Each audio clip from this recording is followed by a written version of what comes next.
A very good morning to all. Welcome to the science class. In the earlier previous class, we have studied about different types of constellation. So now we continue the next type, Murg Nakshatra or Orion Nakshatra.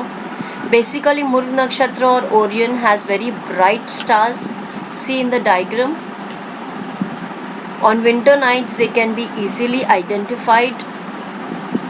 It has 7-8 stars, of which 4 are at the corners of a quadrangle. The line passing through the 3 middle stars of the constellation when extended meets a very bright star.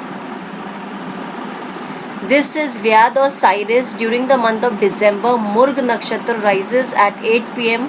on the eastern horizon. It is on the meridian during February, and in June it sets around 8 p.m.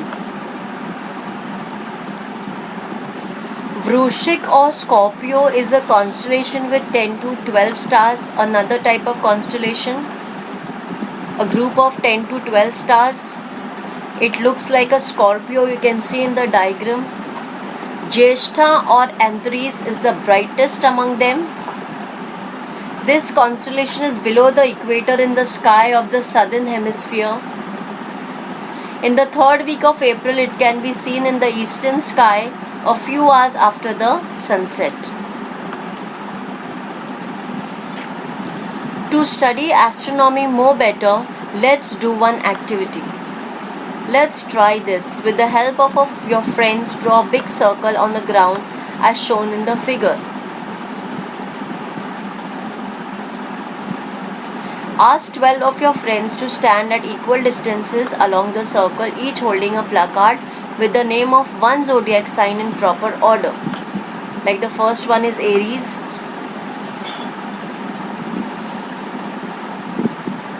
Make one friend stand at the sun at the center of the circle.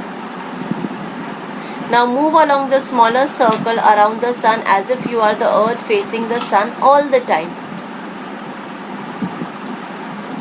What do you notice as you move along the circular orbit? Ask your friends to take turns to do the same.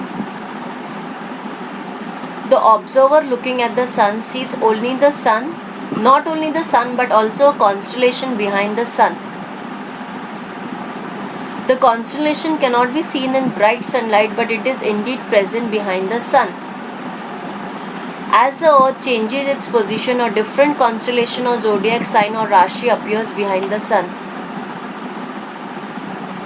This is what we express when we say that the sun enters a particular zodiac sign or Rashi. For example, on Makar Sankranti, we say that the sun enters Makar Rashi, that is the Capricorn zodiac sign. When the earth is at A for an observer on the earth, the sun appears to be in the Scorpio zodiac sign. When the earth moves from A to B, the observer will say that the sun has entered Libra. In reality, the sun does not move, but we perceive it as moving due to motion of the earth around it. The motion of the sun is called its apparent motion. That means it only appears, and its path is called apparent path. The rising of the sun in the east and its setting in the west is also an apparent motion. It just appears. You might have heard some elders saying at a particular nakshatra is in the rising and now prevails. It means that at the time, if you look at the sun from the earth, that particular nakshatra is behind the sun. So this is how the nakshatras play a role according with the movement of the sun. To study everything in detail, we all have a special place. Like this, we have an inter-university center for astronomy and astrophysics.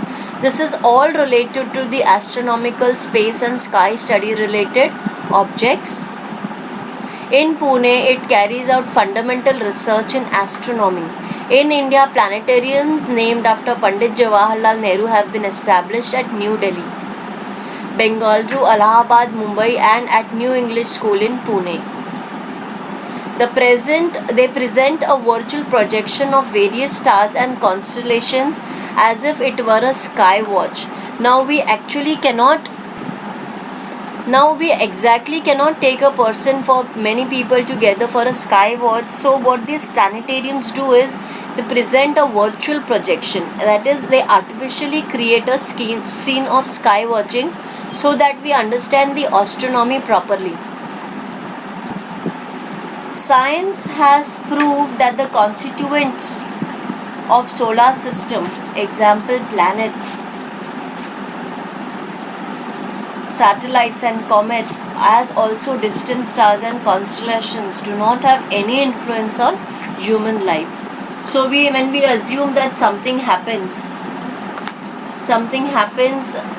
unlucky, we can't blame the Rashis because they do not have any influence on the human life. Man stepped on the moon in the 20th century.